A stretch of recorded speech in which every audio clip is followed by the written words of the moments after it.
اعوذ باللہ من الشیطان الرجیم بسم اللہ الرحمن الرحیم۔ ہمارا آج کا سبق جو ہے آیت نمبر 16 سورہ آل عمران آیت نمبر 16 سے شروع ہو رہا ہے۔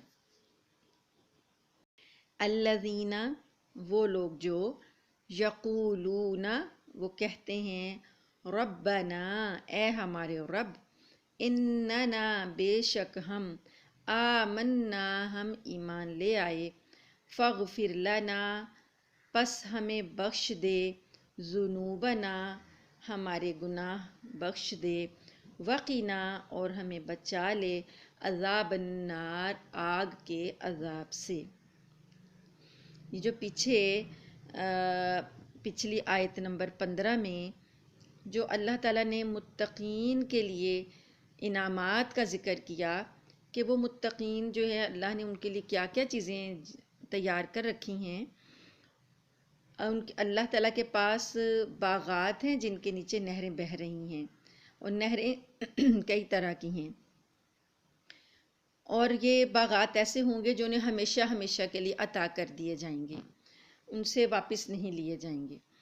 اور پھر پاکیزہ بیویاں عطا کی جائیں گی۔ جو بیویاں ہیں ان کی ایک خصوصیت اللہ تعالیٰ پاکیزگی جو ہے وہ بتاتے ہیں۔ اکثر مقامات پر ازواج مطہرہ ہی آیا ہے کہ پاک دامن عورتیں، پاک دامن بیویاں، تو گویا ایک بیوی کی صفت جو ہے وہ اللہ کے نزدیک یہی ہے کہ وہ پاک دامن ہو، ٹھیک ہے۔ اس کے بعد اللہ کی خوشنودی ہے۔ تو یہ لوگ جو ہیں، یہ لوگ جو اللہ کے نیک بندے، جو اللہ سے تقوی رکھتے ہیں، اللہ سے ڈرتے ہیں اور گناہوں سے بچتے ہیں، ان لوگوں کی دعا کا ذکر کیا کہ یہ لوگ اپنے رب سے کیا دعا مانگتے ہیں۔ الذین یقولون، یہ وہ لوگ ہیں جو کہتے ہیں، ربنا، اے ہمارے رب، اننا آمنا، کہ ہم ایمان لائے ہیں۔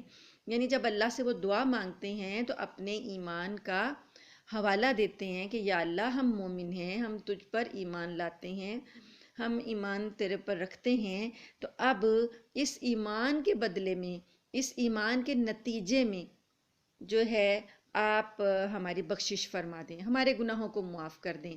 ہم اپنے ایمان کا وہ ذکر کرتے رہتے ہیں، تجدید کرتے رہتے ہیں، اپنے ایمان کو تازہ کرتے رہتے ہیں، یاد کرتے رہتے ہیں کہ ہم مومن ہیں، ہم اللہ پر ایمان رکھتے ہیں۔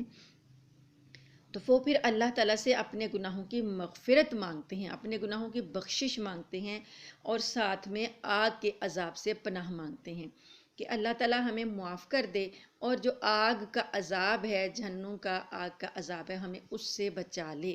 ظاہرہ آگ کے عذاب سے بچیں گے تو جنت میں جائیں گے۔ تو یہ چیز ان کی دعا میں شامل ہے کہ وہ اپنے رب سے دعائیں مانگتے رہتے ہیں، اپنی بخشش کی اور اللہ کے عذاب سے بچنے کی دعائیں مانگتے رہتے ہیں۔ اب یہ لوگ جو ہیں، ان کے اندر اللہ سے ڈرنے والے جو لوگ ہیں، ان کے اندر کچھ خصوصیات ہوتی ہیں۔ وہ کیسے لوگ ہوتے ہیں؟ جو اللہ سے تقوی اختیار کرتے ہیں، اللہ کا تقوی رکھتے ہیں اپنے دل میں اور اللہ سے ڈرتے ہیں۔ وہ خصوصیات کا ذکر کیا گیا اگلی آیت میں، آیت نمبر 17 میں۔ الصابرین، وہ لوگ کون ہیں؟ صبر کرنے والے، والصادقین، اور سچے، والقانتین، اور حکم بجا لانے والے، والمنفقین، اور خرچ کرنے والے، اللہ کی راہ میں اپنا مال خرچ کرنے والے، والمستغفرین، اور بخشش مانگنے والے، بالاسحار، سحری کے وقت۔ صبح جو پچھلا رات کا حصہ ہوتا ہے، آخری حصہ سحر کے بعد، جس کے بعد صبح ہوتی ہے، وہ ٹائم جو ہے سحری کا، اس میں اللہ سے مغفرت مانگتے ہیں۔ تو یہ 6 صفات بتائی گئیں اللہ تعالیٰ سے ڈرنے والوں کے لیے۔ متقین جو ہیں ان کی 6 صفات بتائی گئیں۔ پہلی جو بتائی گئی ہے کہ وہ صبر کرتے ہیں۔ صبر جو ہے، یعنی تقوی تو ہے نا ان کے پاس، تقوی جو ہے وہ کیا ہے کہ اللہ سے ڈرنا، اللہ کی ناراضگی سے بچنا، اور عجز اور انکساری کا نمونہ انسان جب تقوی اختیار کرتا ہے یا نیکی کرتا ہے تو شیطان وہاں پر بھی انسان کو اس کی نیکیاں ضائع کرنے کے لیے یہ خیال دل میں ڈالتا ہے، یہ وسوسہ دل میں ڈالتا ہے کہ تم تو بہت ہی نیک ہو، تم تو بہت ہی زیادہ نیکیاں کرنے والے ہو، اسے خوش کرتا رہتا ہے، اور اس کے دل میں یہ بڑائی آ جاتی ہے۔ تو اب اگر کوئی نیکی کرنے والا انسان ہے وہ اپنی نیکیوں پر گھمنڈ کرنے لگ جائے تو وہ بھی اس کی نیکیوں کو ضائع کر دے گا، یا غرور اور تکبر جو ہے وہ پھر اس کی نیکیوں کو ضائع کر دے گا۔ کیونکہ شیطان سے جب گفتگو ہوئی تو پڑھا ہے میں نے ایک جگہ پر کہ شیطان سے کسی نے پوچھا کہ کون کون سے لوگ جو ہیں نا تمہارے دام میں آسانی سے پھنس جاتے ہیں، تو اس نے جواب دیا کہ سب سے آسانی سے میرے دام میں پھنسنے والے یہ نیک لوگ ہوتے ہیں، یہ نیک اور عالم لوگ ہوتے ہیں، یہ سب سے پہلے آسانی سے میرے دام میں پھنس جاتے ہیں۔ کیوں کہ میں ان کے دل میں یہ خیال ڈالتا ہوں، یہ وسوسہ ڈالتا ہوں کہ تم تو بہت ہی نیک ہو اور تم تو بہت اچھا کام کر رہے ہو، تو وہ سمجھتے ہیں، وہ اپنے اس میں عجب کا شکار ہو جاتے ہیں، غرور اور تکبر کا شکار ہو جاتے ہیں، اپنی نیکیوں پر فخر کرنے لگتے ہیں، تو وہ آسانی کے ساتھ ان کی نیکیاں ضائع ہو جاتی ہیں تکبر کے اندر آ کر۔ تو یہ چیز جو ہے اب نیکی کرنے کے بعد اس خیال میں اللہ کے نیک بندے جو ہیں تقوی اختیار کرنے والے نہیں رہتے، وہ بلکہ اسی لیے دعا ذکر کی نا کہ وہ ڈرتے رہتے ہیں، وہ اللہ سے دعائیں کرتے رہتے ہیں کہ عاجزی کے ساتھ، انکساری کے ساتھ، کہ اللہ ہمارے گناہوں کو بخش دے اور ہمیں آگ کے عذاب سے بچا لے۔ تو جس کے دل میں ڈر اور خوف ہوگا اللہ تعالیٰ کا وہی دعائیں ایسی مانگے گا۔ تو ایک تو صفت ان کی یہ بتائی کہ وہ عاجزی اور انکساری کا جو ہے مظہر ہوتے ہیں اور اللہ تعالیٰ سے ڈر ڈر کے دعائیں مانگتے رہتے ہیں۔ دوسری صفت ان کی یہ بتائی کہ اللہ کی راہ میں، حق کی راہ میں تکلیفیں اور مصیبتیں اور شدائد اور مشکلات جو آتی ہیں ان کو صبر سے برداشت کرتے ہیں، تحمل کا مظاہرہ کرتے ہیں اور صبر کے ساتھ اللہ کے راستے پہ جمے رہتے ہیں، اللہ کے راستے پر قائم رہتے ہیں۔ تیسری صفت جو ان کی بتائی گئی وہ یہ کہ وہ صادقین، وہ سچے ہوتے ہیں، اپنے قول میں، اپنی بات میں سچے ہوتے ہیں، جھوٹ سے کام نہیں لیتے۔ اللہ تعالیٰ کے ہاں سچائی کی بہت اہمیت ہے، اللہ تعالیٰ سچے لوگوں کو بہت زیادہ پسند کرتے ہیں۔ اور حضور صلی اللہ علیہ وآلہ وسلم نے بھی سچائی جو ہے اس کی اتنی زیادہ اہمیت بتائی کہ ایک سوال پوچھا ایک صحابی نے آپ صلی اللہ علیہ وسلم سے کہ یا رسول اللہ صلی اللہ علیہ وسلم کیا مومن بزدل ہو سکتا ہے؟ آپ نے فرمایا ہاں ہو سکتا ہے۔ اس نے پھر پوچھا کہ کیا مومن کنجوس ہو سکتا ہے؟ آپ نے فرمایا ہاں ہو سکتا ہے۔ پھر پوچھا گیا کہ کیا مومن جھوٹا ہو سکتا ہے؟ آپ نے فرمایا نہیں، مومن جو ہے وہ جھوٹا نہیں ہو سکتا، یعنی جھوٹ جو ہے وہ جہاں ہوگا پھر اس کا مطلب ہے وہ وہاں ایمان نہیں ہے، ایمان کی کمی ہے۔ مومن بندہ جو ہے وہ سچ بولنے والا ہوتا ہے، جھوٹ نہیں بولتا۔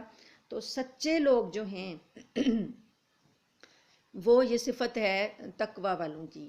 حتیٰ کہ آپ آگے بھی پڑھیں گے کہ اللہ تعالیٰ نے جو خاص مقام تیار کیے نا انعمت علیہم کے لیے، کہ جن لوگوں پر اللہ کا انعام ہوا ان لوگوں میں انبیاء ہیں، تو انبیاء کے بعد صدیقین کا رتبہ آتا ہے کہ انبیاء کے بعد صدیقین جو ہیں اس مقام میں آتے ہیں جن پر کہ اللہ تعالیٰ کے انعام اور فضل ہوئیں۔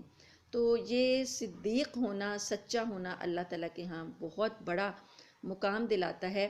حضور صلی اللہ علیہ وآلہ وسلم کا ایک فرمان یہ ہے کہ سچا تاجر جو ہے نا، جو اپنی تجارت میں سچ بولتا ہے، سچا تاجر جو ہے قیامت میں شہداء اور نبیوں کے ساتھ ہوگا۔ یہ سچائی کی اتنی اہمیت ہے۔ تو حضور صلی اللہ علیہ وآلہ وسلم نے اپنے اخلاق سے ہمیں بتایا، آپ نے پوری زندگی میں کبھی جھوٹ نہیں بولا تھا، حتیٰ کہ مذاق میں بھی جھوٹ نہیں بولا تھا۔ تو آپ نے یہ بتایا کہ سچ کی کتنی اہمیت ہے، حتیٰ کہ آپ اپنے دشمنوں میں بھی صدیق کے لقب سے مشہور تھے۔ وہ لوگ جو آپ کا انکار کرتے تھے لیکن یہ بات مانتے تھے کہ آپ نے کبھی جھوٹ نہیں بولا۔ تو یہ صدیق جو ہونا، صادق ہونا، یہ اللہ کے ہاں بہت بڑی اہمیت کا حامل ہے۔ ایک اور حدیث میں آتا ہے کہ نبی کریم صلی اللہ علیہ وسلم فرماتے ہیں کہ بندہ سچ بولتا رہتا ہے، سچ بولتا رہتا ہے، حتیٰ کہ اللہ کے ہاں اسے صدیق لکھ لیا جاتا ہے، صادق لکھ لیا جاتا ہے، سچ بولنے والا۔ اس کے رجسٹر پر جو ٹائٹل اس کو دیا جاتا ہے وہ صادق کا دے دیا جاتا ہے۔ اور اگر کوئی بندہ جھوٹ بولتا ہے تو وہ جھوٹ بولتا رہتا ہے یہاں تک کہ اللہ کے ہاں وہ جھوٹا لکھ لیا جاتا ہے، کذاب لکھ لیا جاتا ہے، اس کا ٹائٹل ہی جھوٹا دے دیا جاتا ہے اس کو۔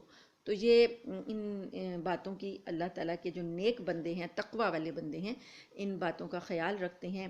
ایک ان میں صفت ہے کہ وہ عاجزی اختیار کرتے ہیں، ایک صفت ہے ان کو کہ جو مشکلات آ جائیں، پریشانیاں آ جائیں، ان میں صبر اور تحمل سے کام لیتے ہیں، اور ایک صفت ہے یہ تیسری کہ وہ سچے ہوتے ہیں، اپنے قول قرار کے سچے ہوتے ہیں۔ بل قانتین، آگے ایک چوتھی صفت یہ ہے کہ فرمانبردار، القانتین کہتے ہیں حکم بجا لانے والے، فرمانبرداری اختیار کرنے والے، جیسے جو حکم ملتا ہے فوراً اسے بجا لاتے ہیں، جو حکم ملتا ہے فوراً مان لیتے ہیں، اسے قانت کہتے ہیں۔ جیسے کہ نماز میں ہاتھ باندھ کے کھڑا ہوتا ہے نا انسان، بالکل سیدھا بڑے ادب کے ساتھ، وہ ہے قانت، ٹھیک ہے، کہ ادب کے ساتھ ہاتھ باندھ کر حکم بجا لانے کے لیے تیار۔ یہ اللہ تعالیٰ کے بندے جو ہیں عبادت الہی میں خشوع اور خضوع سے بڑی عاجزی کے ساتھ اللہ کی عبادت کے لیے تیار رہتے ہیں اور ادب کے ساتھ اللہ کے حضور کھڑے ہوتے ہیں، اس سے یہ فرمانبرداری کا یہ وہ لوگ ہیں۔ والمنفقین، اور خرچ کرنے والے، پانچویں صفت اللہ کی راہ میں اللہ تعالیٰ کے دیے ہوئے مال سے خرچ کرنا، اللہ تعالیٰ نے جہاں حکم دیا وہاں خرچ کرنا، اللہ نے جیسے حکم دیا ہے ویسے خرچ کرنا۔ یہ انفاق فی سبیل اللہ کے بارے میں ہم نے پہلے 2 رکوع میں پڑھ چکے ہم کہ اللہ کی راہ میں خرچ کرنے کا کیا مقام ہے، کیا فضیلت ہے، کیا ہدایات دی گئی ہیں، ساری چیزیں ہم نے پڑھی ہیں کہ کیسے خرچ کرنا ہے اور کہاں خرچ کرنا ہے۔ تو اپنے مال کو اللہ کی راہ میں خرچ کرنا جو ہے وہ تقوی والوں کی نشانی ہے، صفت ہے، کہ اپنے مال کو اپنا نہیں سمجھتے، اللہ کی راہ میں وہ خرچ کرتے رہتے ہیں اور مال کی محبت میں مبتلا نہیں ہوتے، بلکہ اللہ کی محبت میں اپنا مال قربان کرتے رہتے ہیں، اور وہ مال کو اپنا سمجھتے نہیں، وہ کہتے ہیں کہ یہ اللہ کی دی ہوئی امانت ہے، تو اللہ ہی کو لوٹاتے رہتے ہیں۔ اس کے بعد اگلی جو صفت ہے چھٹی، والمستغفرین بالاسحار، بخشش مانگتے ہیں سحری کے وقت میں۔ سحری کے وقت میں اللہ تعالیٰ سے اٹھ کر بخششیں مانگنا، تہجد یعنی کہ تہجد کے وقت میں، یہ بہت ہی پسندیدہ ہے، اللہ تعالیٰ کو بہت پسند ہے کہ کوئی بندہ سحری کے وقت اٹھے اور اللہ تعالیٰ سے بخشش مانگے۔ تو یہ الغرض یہ جو 6 صفات ہیں، اس میں جو کافی چیزیں جو ہیں ہم پہلے پڑھ چکے ہیں، تو اب یہ مستغفرین بالاسحار کے بارے میں 1-2 احادیث میں آپ کو سنا دیتی ہوں کہ اللہ تعالیٰ نبی بخاری اور مسلم میں حدیث ہے، بہت سے صحابہ کرام سے مروی ہے کہ رسول اللہ صلی اللہ علیہ وآلہ وسلم کا فرمان ہے کہ اللہ تبارک و تعالیٰ ہر رات، آخری تہائی رات جب باقی رہ جاتی ہے تو آسمان دنیا پر اترتا ہے اور فرماتا ہے کہ کوئی سائل ہے جس سے میں دوں، کوئی دعا مانگنے والا ہے کہ میں اس کی دعا قبول کروں، کوئی استغفار کرنے والا ہے کہ میں اسے بخش دوں۔ تو یہ ندا جو ہے آسمان پر آتی رہتی ہے یہاں تک کہ صبح طلوع ہو جاتی ہے۔ تو اس وقت میں، سحری کے وقت میں دیکھیں اللہ تعالیٰ پکارتے ہیں کہ کوئی بخشش مانگنے والا ہے، تو وہ وقت جو ہے قبولیت کا وقت ہوتا ہے، اس وقت میں جو بخشش مانگی جائے تو اللہ تعالیٰ اس کو قبول فرماتے ہیں۔ اور عبداللہ بن مسعود رضی اللہ تعالیٰ عنہ جو نبی کریم صلی اللہ علیہ وسلم کے صحابی ہیں، ان کے بارے میں آتا ہے، حضرت حاتب رحمۃ اللہ فرماتے ہیں کہ سحری کے وقت میں نے سنا کہ کوئی شخص مسجد کے کسی گوشے میں کہہ رہا ہے کہ اے اللہ تو نے مجھے حکم دیا، میں تیرا حکم بجا لایا، یہ سحر کا وقت ہے، مجھے بخش دے۔ تو حضرت حاتب کہتے ہیں کہ میں نے دیکھا کہ وہ شخص کون تھا، وہ حضرت عبداللہ بن مسعود تھے، یعنی اس آیت پر وہ عمل کر رہے تھے کہ اللہ تو نے حکم دیا کہ سحری کے وقت اٹھ کے بخشش مانگو، تو میں تیرا حکم بجا لایا، اب تو مجھے بخش دے۔ تو حضرت انس بن مالک رضی اللہ عنہ فرماتے ہیں کہ ہمیں حکم کیا جاتا تھا کہ ہم جب تہجد کی نماز پڑھیں تو سحری کے آخری وقت میں ہم 70 مرتبہ استغفار کریں، اللہ سے بخشش کی دعا مانگیں۔ تو اگر کوئی شخص جو ہے وہ صبح سحری کے وقت اٹھ کے بخشش مانگتا ہے تو یہ والمستغفرین بالاسحار وہ ان میں شامل ہو جاتا ہے کہ جو اللہ کے پسندیدہ بندے متقی بندے جو ہیں جن کے لیے اللہ نے جنتوں کا وعدہ کیا ہے، اس کا شمار پھر والمستغفرین بالاسحار میں ہو جائے گا کہ سحری کے وقت میں بخششیں مانگنے والے۔ اگلی آیت دیکھتے ہیں، آیت نمبر 18 کہ شہد اللہ انہ لا الہ الا ہو والملائکۃ واولو العلم قائما بالقسط لا الہ الا هو العزیز الحکیم۔ شہد اللہ، گواہی دی اللہ نے، انہو بے شک وہ، لا الہ الا ہو، لا نہیں، الہ کوئی معبود، الا ہو سوائے اس کے، نہیں کوئی معبود مگر وہی ہے، والملائکۃ اور فرشتے، واولو العلم اور علم والے، قائما بالقسط جو کہ قائم ہیں انصاف پر، یعنی یہ جو گواہی ہے اللہ تعالیٰ بھی دے رہے ہیں اپنی حق ایک ہونے کی، توحید کی گواہی اللہ تعالیٰ خود دے رہے ہیں، اور اس کے بعد اللہ کے فرشتے بھی یہ گواہی دے رہے ہیں کہ اللہ کے سوا کوئی معبود نہیں، اور اللہ تعالیٰ فرماتے ہیں کہ اہل علم جو ہیں، انصاف پسند جو ہیں، انصاف پر قائم رہنے والے اہل علم، وہ بھی یہ گواہی دیتے ہیں لا الہ الا ہو، نہیں کوئی معبود مگر وہی، هو العزیز الحکیم اور وہ غالب اور حکمت والا ہے۔ تو اللہ تعالیٰ کے ایک ہونے کی گواہی نہ صرف اللہ تعالیٰ خود بلکہ اس کے فرشتے اور انصاف پسند جو ہیں علماء جو ہیں وہ دیتے ہیں کہ اللہ کے سوا کوئی معبود نہیں، وہ غالب اور حکمت والا ہے۔ اس آیت کا شان نزول مفسرین نے یہ نقل کیا ہے کہ یہود کے دو بڑے عالم ملک شام کے جو رہنے والے تھے وہ مدینہ طیبہ میں آئے، انہیں اطلاع ملی کہ یہاں کوئی بزرگ ہستی آئی ہوئی ہیں جن کو لوگ نبی کہتے ہیں، اور یہ حضور اقدس صلی اللہ علیہ وسلم کی خدمت میں حاضر ہو گئے۔ آپ پر نظر پڑتے ہی وہ تمام صفات ان کے سامنے آ گئیں جو تورات میں آپ کے لیے بیان کی گئی تھیں۔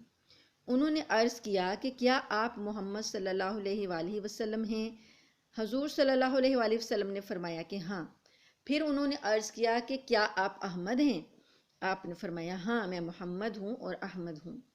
پھر انہوں نے عرض کیا کہ ہم آپ سے ایک سوال کرتے ہیں، اگر آپ نے اس کا صحیح جواب دے دیا تو ہم آپ پر ایمان لے آئیں گے۔ آپ صلی اللہ علیہ وآلہ وسلم نے فرمایا کہو، دریافت کرو۔ تو انہوں نے سوال کیا، بتلائیے کتاب اللہ میں سب سے بڑی شہادت یعنی گواہی کون سی ہے؟ تو اس سوال کے جواب میں اسی وقت یہ آیت شہادت نازل ہوئی، آپ نے ان کو پڑھ کر سنا دی، جسے سن کر وہ دونوں اسی وقت پھر مسلمان ہو گئے۔ اب اس آیت کی فضیلت کے بارے میں حضرت ابو ایوب انصاری رضی اللہ تعالی عنہ سے ایک حدیث مروی ہے کہ رسول اللہ صلی اللہ علیہ وآلہ وسلم نے ارشاد فرمایا، جو شخص ہر نماز فرض کے بعد آیت الکرسی اور آیت شاہد اللہ، یہی والی آیت جو ہے آیت نمبر یہی جو ہم پڑھے ہیں 17 یعنی 18، یہ آیت نمبر 18 سورہ آل عمران کی، شاہد اللہ انہ لا الہ الا ولی اور قل اللہم مالک الملک سے بغیر حساب تک پڑھ لے، تو سورہ آل عمران میں اس آیت سے 7 آیات کے بعد یہ آیتیں آئی ہیں آگے، یعنی یہ 26ویں اور 27ویں آیت آ رہی ہے جس کا یہاں ذکر کیا جا رہا ہے۔ تو اللہ تعالیٰ اس کے سب گناہ معاف فرمائیں گے اور جنت میں جگہ دیں گے، اور اس کی 70 حاجتیں پوری فرمائیں گے، جن میں سے کم حاجت جو ہے وہ ہے مغفرت، اللہ تعالیٰ یعنی اس کو بخش دیں گے۔ تو اب یہ جو توحید کا مضمون یہاں پر بیان ہوا ہے، یہ ایک خاص انداز میں بیان ہوا ہے، یہ توحید کا مضمون ایک خاص انداز میں بیان ہوا ہے۔ یہ آیت نمبر 18 میں، سورہ آل عمران کی آیت نمبر 18 میں جو یہاں پر گواہی ہے، شہادت دی گئی ہے، وہ 3 شہادتوں کا یہاں پر ذکر کیا گیا۔ ایک خود اللہ تعالیٰ خود شہادت دیتے ہیں، اللہ تعالیٰ کی شہادت آ گئی، دوسرے اس کے فرشتوں کی شہادت ہے، اور تیسرے اہل علم کی شہادت ہے۔ اللہ تعالیٰ کا خود اپنی توحید کی شہادت دینے کا ایک مطلب یہ بیان کیا گیا ہے کہ اللہ نے خود آسمان، زمین اور ان کے اندر کی کائنات کو اپنے وجود اور توجہ کے لیے شاہد بنا رکھا ہے۔ ہر چیز اور ہر مخلوق، جو بھی اللہ نے مخلوق پیدا کی ہے، وہ بزبان حال اپنے خالق کے وجود وحدت کو بیان کر رہی ہے۔ یعنی اللہ تعالیٰ کی تمام تخلیقات جو ہیں وہ بیان کر رہی ہیں اپنے حال سے کہ ان کو بنانے والی ایک ہی ذات ہے۔ توحید کا وہ اظہار کر رہی ہیں، توحید کا مظہر ہیں۔ آپ ایک پھول کی پتی کو دیکھ لیں اگر غور سے، تو اس پھول کی پتی سے بھی توحید ظاہر ہوتی ہے۔ وہ کتنی نازک ہے اور کس قدر خوشنما ہے۔ اس کے اندر کلرز کو دیکھیں، کتنی خوبصورت انداز میں کلرز کیے گئے ہیں، اور ایسے کلرز نہیں ہیں کہ آپ ہاتھ لگائیں تو وہ ان کے رنگ جو ہیں اتر جائیں، جیسے ہمارے کپڑوں کے رنگ اتر جاتے ہیں، ایسے نہیں ہیں۔ اور یہ پھول کی پتی سائنس کی اتنی ایجادات ہونے کے باوجود کوئی بنا نہیں سکا ابھی تک اسی انداز کی جیسے کہ اللہ تعالیٰ بناتے ہیں۔ تو یہ کیا ہے؟ یہ توحید کی دلالت ہے، توحید کے دلائل ہیں کہ اللہ تعالیٰ کی ذات ایک ہے۔ تو اسی طریقے سے ایک یہ جو دہریے ہیں، ایتھیسٹ ہیں، یہ ان کے ہاں جانا ہوا ادھر رشیا کی طرف، تو جو ایک عالم بتاتے ہیں کہ ان کے ہاں جانا ہوا تو ان لوگوں نے کہا کہ ہم نہیں مانتے نا اللہ تعالیٰ کو کہ اللہ تعالیٰ جو ہے وہ یہ سمجھتے ہیں کائنات خود بخود ہی بن گئی ہے، کائنات کے اندر جو نظام چل رہا ہے وہ خود ہی چل رہا ہے، پھول پتے سب خود ہی اگ جاتے ہیں۔ تو وہ ایک آدمی جو ہے وہ لے گیا ان کو کہ بھئی یہ دیکھیں، یہ ہم نے انہوں نے باغات بنائے ہوئے تھے آرٹیفیشل طریقے سے، اور بتایا کہ یہ ہم نے خود بیج ڈالا ہے، خود ہم نے اس کی دیکھ بھال کی ہے، خود ہم نے یہ اکٹھے کیے ہیں جگہ جگہ سے، اور ہم نے ان ساروں کو کلیکٹ کر کے کچھ پیوند کاریاں کی ہوئی تھیں، اور ایک پودے کے اندر 4 کلرز کے پھول ہیں۔ آپ نے دیکھا ہوگا ہمارے گھر میں بھی ایک پودا ہے، اس کے اندر 3 کلر کے گلاب لگ رہے ہیں۔ ایک ہی پودا ہے لیکن ایک لائٹ پنک ہو جاتا ہے، ایک ڈارک ہو جاتا ہے، اور ایک زیادہ ڈارک ہو جاتا ہے، اور بعض پھول ایسے ہیں کہ ان کے اندر 3 کلرز کی پتیاں آ رہی ہیں۔ تو یہ چیزیں تو اب ہم اپنے گھروں میں بھی دیکھ رہے ہیں۔ ان لوگوں نے بھی پیوند کاریاں کر کر کے نا ایسی چیزیں بڑی خوبصورت بنائی بھی، تو وہ دکھاتے ہیں کہ آپ کہتے ہیں کہ اللہ اگاتا ہے، یہ سب کچھ ہم نے خود اگایا ہے۔ تو انہوں نے کہا کہ ٹھیک ہے، یہ سب کچھ تو آپ نے کر دیا، تو کیا آپ نے خوشبو ڈالی تھی اس کے اندر؟ ان پھولوں کے اندر خوشبو کس نے ڈالی ہے؟ اب اس بات کا ان کے پاس کوئی جواب نہیں تھا کہ یہ خوشبو تو ہم نے نہیں ڈالی، لیکن یہ پھول خوشبو دے رہے ہیں، یہ پھر کیسے دے رہے ہیں؟ تو یعنی پھر یہ انہوں نے بتایا کہ دیکھو اللہ ہے، اللہ تعالیٰ موجود ہے جو اس کائنات کا نظام چلا رہا ہے، تو اللہ تعالیٰ خود گواہی دیتے ہیں، اللہ کی مخلوقات جو ہیں وہ اس بات پر دلالت کرتی ہیں، اور دوسری گواہی جو ہے اللہ پاک نے جو اپنے فرشتوں کو گواہ بنایا کہ فرشتے جو ہیں وہ بھی گواہی دیتے ہیں کہ اللہ تعالیٰ ایک ہے۔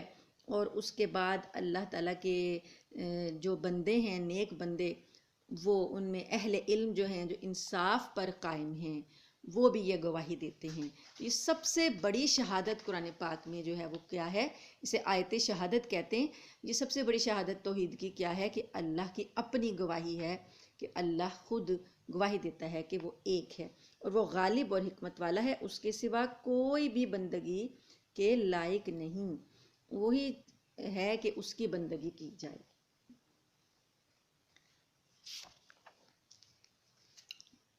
اگلی آیت ایک اور پڑھ لیتے ہیں، آیت نمبر 19، ان الدین عند اللہ الاسلام وما اختلف الذین اوتوا الکتاب الا من بعد ما جاءهم العلم بغیا بینہم ومن یکفر بآیات اللہ فإن اللہ سریع الحساب۔ ان الدین، ان بے شک، دین عند اللہ، اللہ کے نزدیک، الاسلام اسلام ہے، بے شک اللہ کے نزدیک قبولیت والا پسندیدہ دین جو ہے وہ اسلام ہے۔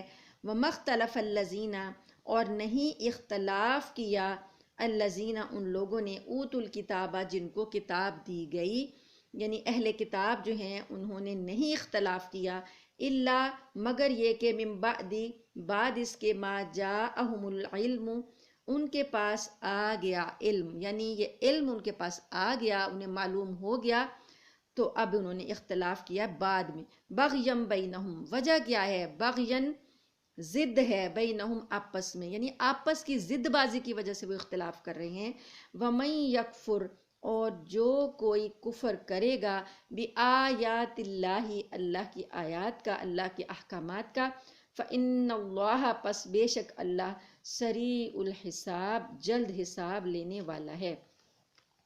اب یہاں پر آپ دیکھیں کہ اللہ تعالیٰ نے دین اسلام جو ہمیں عطا کیا ہے اس کی اہمیت دیکھیں کہ ہم مسلمان ہیں، ہمارا دین اسلام ہے، تو اللہ کے نزدیک جو ہے وہ دین اسلام کتنا عزیز ہے کہ اللہ نے خود اس کا نام اسلام رکھا ہے۔ اللہ فرماتے ہیں ایک ہی دین قبول کیا جائے گا اور وہ ہوگا اسلام۔ اسلام کا مطلب کیا ہے؟ سر تسلیم خم کر دینا۔